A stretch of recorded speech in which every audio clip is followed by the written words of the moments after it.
কুটিৰ শিল্পৰ জৰিয়তে স্বাৱলম্বী বিহপুৰীয়াৰ এটি পৰিয়াল অসমীয়াৰ লোকসংস্কৃতিৰ অন্যতম প্ৰতীক জাপি নিৰ্মাণ কৰি দৃষ্টি আকৰ্ষণ কৰিছে বঙালমৰা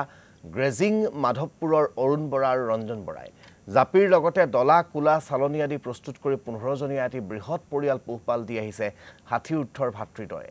বছৰেকৰ দুমাহত কেৱল জাপি বিক্ৰী কৰি উপাৰ্জন কৰে লক্ষাধিক টকা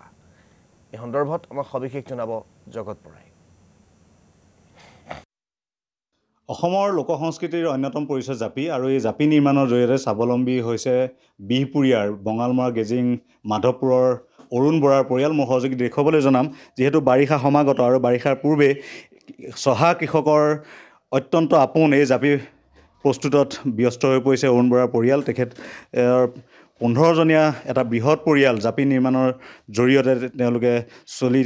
থাকিবলৈ সক্ষম হৈছে মোৰ সহযোগীয়ে দেখুৱাইছে এইদৰে সম্প্ৰতি ব্যস্ত হৈ পৰিছে পৰিয়ালটোৰ পুৰুষ মহিলাসকল সকলোৱে এইদৰে জাপি নিৰ্মাণত ব্যস্ত হৈ পৰিছে মই কথা পাতিবলৈ যত্ন কৰিম আপোনালোকে কিমান দিনৰ পৰা জাপি নিৰ্মাণৰ লগত জড়িত মোৰ নাম এনে ৰঞ্জন বৰা মোৰ দাদাৰ নাম অৰুণ বৰা আমাৰ দেউতাৰ দিনৰ পৰা দেউতাই আমাক শিকাই থৈ গৈছিলে দেউতা 2023 চনত মৰিলে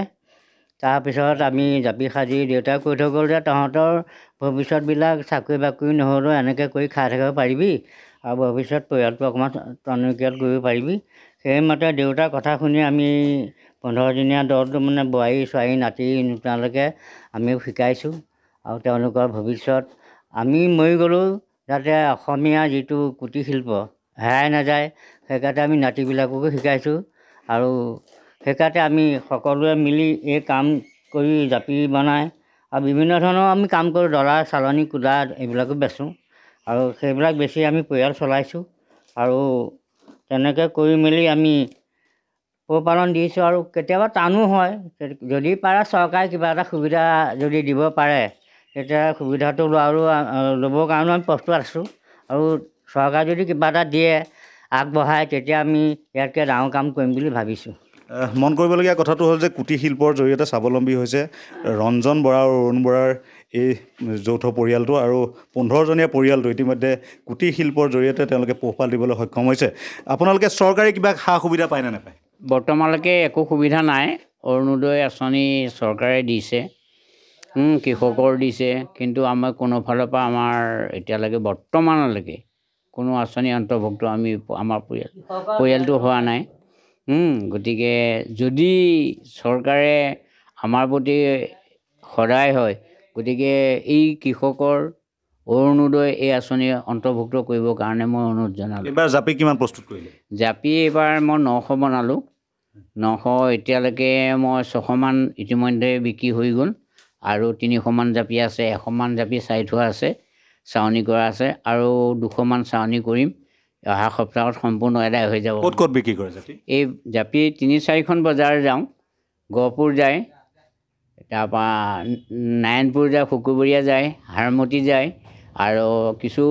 ফোনৰ জৰিয়তেও তেওঁলোকে বেপাৰীয়ে ঘৰৰ পৰা উঠাই নি আহি এটা জাপিত কিমানমানকৈ দিয়ে এতিয়া এটা জাপিত আমি ঘৰৰ পৰা উঠাই নিলে 150কৈ দিওঁ বজাৰত অলপ বেছি বজাৰত 180-200 ভিতৰত পাওঁ এনে বছৰেকত আপোনালোকৰ কিমানমান ইনকাম হয় বছৰেকত আমাৰ জাপিৰ পৰা আমি 70-80 হাজাৰ টকা আমি জাপি পাই লওঁ বাকী ডলা কুলা আমি ছিজন অনুযায়ীহে হয় এইটো দুমহীয়া ছিজনহে তাৰ বাকীবিলাক ডলা কুলা আমি সাপ্তাহিক দিওঁ কুটীৰ শিল্পৰ জৰিয়তে এই পৰিয়ালটো স্বাৱলম্বী হৈছে বিশেষকৈ মন কৰিবলগীয়া কথাটো হ'ল যে পুৰুষসকলৰ সমান্তৰালকৈ কিন্তু তেওঁলোকক সহযোগিতা কৰিছে মহিলাসকলেও তেওঁলোকৰ পৰিয়ালৰ যিকেইগৰাকী মহিলা আছে সকলো ব্যস্ত হৈ পৰিছে আপোনালোকে ইমান ধুনীয়াকৈ কাম কৰি আছে কিমান দিনৰ পৰা কৰি আছে আমি বিয়া হোৱাৰ পিছৰ পৰাই কৰিছোঁ আৰু ইয়াত চাই আছিলোঁ দেখোঁ যে এইটো কি বনাইছে বুলি ভাবি তেওঁক ক'লোঁ শিকাই দিলে শিকাই দিয়াৰ পিছতে থাপ মাৰি কৰি থাকোঁ ৰন্ধা বঢ়া খোৱা বোৱাৰ পিছতে আজৰি সময়ত আহি বহোঁ সময়টো এৰি নিদিওঁ আৰু আমি সেইখিনিকে কৰি খাই আছোঁ সাধাৰণতে মহিলাসকলে এনেকুৱা কাম কৰা দেখা নাযায় আমি কৰিবলগীয়া হৈছে আৰু এতিয়া কি কৰিম উপায় নাই অভাৱৰ কাৰণে মতা মানুহজনো অকলে কৰি থাকিলে ভাল নালাগে নহয় মন কৰিবলগীয়া কথাটো যে মহিলাসকলেও এই তেওঁলোকৰ ঘৰৰ সকলোৱে এইদৰে জাপি নিৰ্মাণত ব্যস্ত হৈ পৰিছে অৰুণোদয় পায়নে নাপায় আপোনালোকে নাপাওঁ অৰুণোদয় আজিলৈকে পোৱাই নাই আমাৰ ঘৰৰ গোটেই সকলো পৰিয়ালে কোনো এজন বোৱাৰী বা আমাৰ জাজনীয়ে আজিলৈকে পোৱাই নাই অৰুণোদয়। চৰকাৰী সা সুবিধা একো নাই? নাই পোৱা। আমাৰ BPL কাৰ্ডখনৰ বাদে একো নাই। যথেষ্ট কষ্ট হয় চলিবলৈ? হয় আমাৰ যথেষ্ট কষ্ট হয়। আমি মাইকী মানুহ হৈ যথেষ্ট কাম কৰিও আমি জাপি চাপি বৈ পেলাই এতিয়া খাই আছোঁ পৰিয়ালটো, পোহপালন দি আছোঁ। নকৰিলেতো উপায় নাই। যে এটা বৃহৎ যৌথ ধন্যবাদ জ্ঞাপন কৰিছোঁ এই মুহূৰ্তত জগত বৰা আমাক সেই পৰিয়ালটোৰ কাষৰ পৰা তেওঁলোকৰ প্ৰতিক্ৰিয়া জনোৱাৰ বাবে।